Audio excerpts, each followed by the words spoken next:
చాలా దేశాలు international criminal కోర్టుకి ఎగనెస్ట్గా మాట్లాడుతున్నాయి.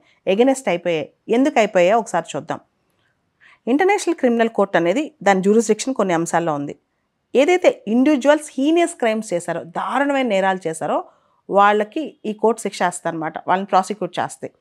అయితే మామూలుగా ఇంటర్నేషనల్ జ్యూరిస్డిక్షన్ ప్రకారం ఏదైనా దేశాలు తప్పు చేస్తే దేశాలు కోర్టులకు వెళ్తాయి. ఐసీజేకి స్టేట్స్కి వెళ్ళొచ్చు అనమాట, అంటే నేషన్స్ వెళ్ళొచ్చు. కానీ ఇంటర్నేషనల్ క్రిమినల్ కోర్ట్ మాత్రం ఇండివిజువల్స్ని ఇండిక్ట్ చేయొచ్చు, వ్యక్తుల్ని ఇండిక్ట్ చేయొచ్చు అనమాట. సో దానివల్ల ఏంటంటే దేశాధినేతలు, దేశంలో మిలిటరీ ఆఫీసర్స్, దేశంలో మినిస్టర్స్, బ్యూరోక్రాట్స్ ఎవరినైనా ఐసీసీ అరెస్ట్ చేసే పవర్ ఉంది, ప్రాసిక్యూట్ చేసే పవర్ ఉంది, పనిష్ చేసే పవర్ ఉందన్నమాట.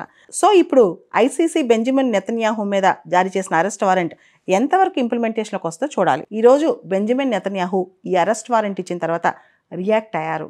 ఇది యాంటీ సెమిటిక్ పాలసీ, జ్యూస్కి వ్యతిరేకంగా తీసుకున్న నిర్ణయం ఐసీసీ అని చెప్పి ఆయన వ్యాఖ్యానించారనమాట. ఇది చాలా దారుణం అని కూడా ఆయన చెప్పడం జరిగింది.